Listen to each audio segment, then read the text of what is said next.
Assalamualaikum warahmatullahi wabarakatuh. Tadi aku di Facebook ngeliat ini nih, status dari seorang teman. Nah itu dia.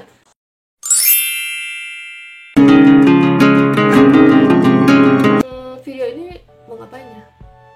Lebih cenderung ke sharing sebagai orang tua yang mendadak jadi guru homeschooling di rumah karena mewabahnya virus corona. Dari Dinas Pendidikan itu, dari PAUD mulai SMA dan sebagian universitas itu diliburkan selama 2 minggu untuk pencegahan penularan virus corona. Memutuskan rangkaian penyebaran virus corona untuk meminimalisir penyebaran dari virus corona ini. Nah, buat orang tua semua, terutama ibu yang ada di rumah, dengan dikeluarkannya surat dari pemerintah, kita harus menjadi guru homeschooling. Bukan disuruh jadi guru homeschooling, tapi intinya sekolah libur selama 2 minggu.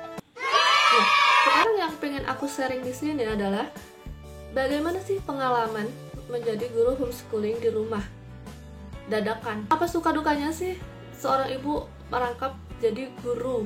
Ada beberapa ibu yang nggak siap, dalam artian biasanya dia menyerahkan ke sekolah buat belajar gitu. Di rumah paling cuma ngerjain PR aja udah gitu.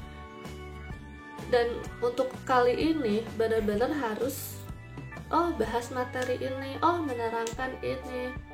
Yang lebih menjadi tantangan adalah seorang ibu yang mempunyai anak.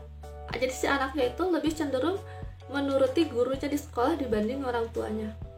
Ada anak yang tipe kayak gitu. Itu PR banget buat orang tua. Gimana cara mengendalikan anaknya.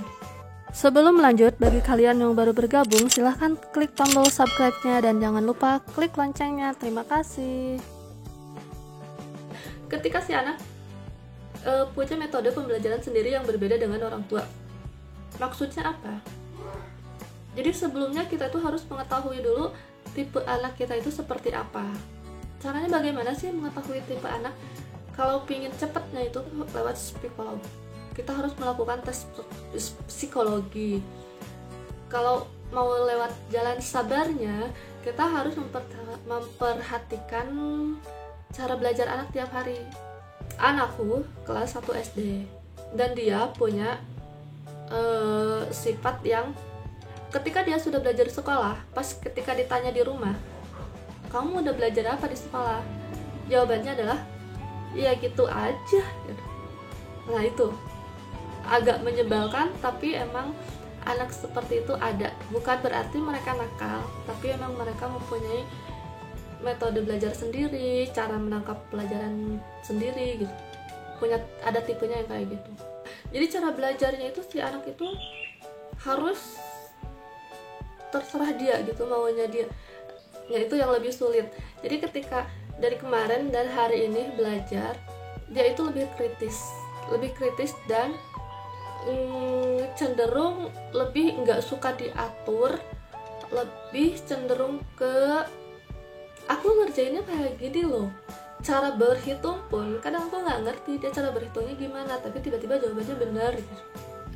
Di sini aku pengen sharing. Sebenarnya bukan aku yang pengen sharing, tapi jikalau ada orang tua di sana yang punya anak seperti ini, gimana sih cara kalian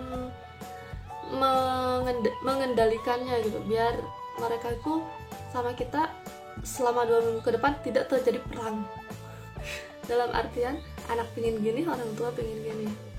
Dan ya sih, yang pasti sih satu ya, orang tua nggak bisa memaksakan ke anaknya, kamu harus belajar bagaimana cara aku belajar dulu.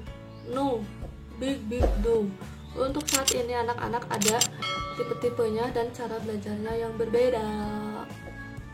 Misalkan anaknya tipenya kayak apa? Ini macam-macam tipe anak itu. Kalau menurut psikologi, nanti aku cantumin linknya di bawah ya. Pernah anakku dites psikologi dan hasilnya adalah ada di bawah. Nah siapa tahu ada yang sama, boleh dicek. Ada link-linknya nanti. Ada beberapa video. Beruntunglah kalian kalau misalkan yang punya anak nurut sama orang tuanya. Ketika belajar di rumah, iya nurut aja sama orang tuanya. Orang tuanya bilang A B C D, ini cara ngerjainnya gini, anaknya langsung nurut. Oh iya, beruntunglah kalian yang seperti itu.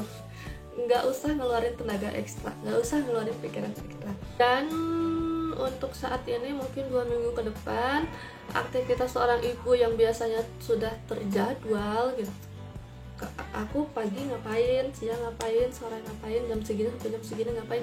Ketika ada homeschooling anaknya, ya mau gak mau mesti dirombak, mau gak mau mesti ngerelain jadwal apa yang mesti kesampingkan, mendahulukan anaknya dulu. Jadwalnya kalau aku ngikutin dari jam sekolah aja, dia masuk jam berapa ya kita mulai belajar jam segitu. Gini, di sekolah itu waktunya 2 jam untuk mengerjakan tugas-tugas. Kalau misalkan belajar di rumah itu ada beberapa kendala sih. Satu, kadang tersela sama pengen makan, tersela sama TV lah yang nyala, atau tersela sama adiknya yang nangis kayak gini nih.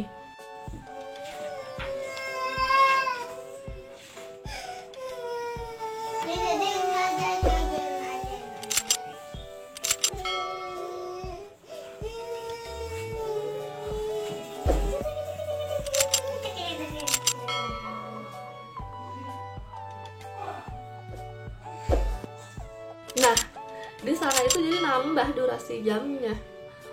Jadi PR buat kalian ibu-ibu di luar sana yang sekiranya mempunyai pengalaman, gimana nih ngajarin anak homeschooling dadakan, kan homeschoolingnya dadakan selama 2 minggu ke depan. Kalian boleh sharing komentar di bawah, gimana sih cara ngadepin anak-anak kalian, gimana sih biar nambah stok sabarnya, gimana biar nggak sampai berperang sama anak-anak. Sebenarnya aku buat video ini adalah aku pengen curhat, aku pengen sharing pengalaman aku. Padahal baru 2 hari loh ya. Kita bakal menjalani ini selama 2 minggu. Jadi intinya untuk 2 minggu ke depan, bersabarlah wahai para ibu. Terutama para ibu ya, kalau para ayah biasanya beruntung kalau akan ada yang menemenin. Kadang ada juga yang aku sibuk kerja, ibunya aja yang ngurusin anak di rumah gitu kan. Nah, jadi bersabarlah wahai para ibu untuk 2 minggu ke depan. Selamat berjuang. Selain berjuang untuk memutuskan penyebaran virus corona, berjuang menahan diri juga. Berjuang juga untuk menambah kesabaran. Berjuang juga bagaimana caranya agar kita bisa mengajari anak kecil tanpa harus berperang. Semoga aja virus ini cepat segera mereda, hingga anak-anak bisa kembali ke sekolah aman, orang tua nggak was-was, orang tua nggak curiga, orang tua nggak panik gitu. Jangan lupa komen, like, dan subscribe, nyalakan loncengnya. Bye bye, wassalamualaikum warahmatullahi wabarakatuh. Terima kasih.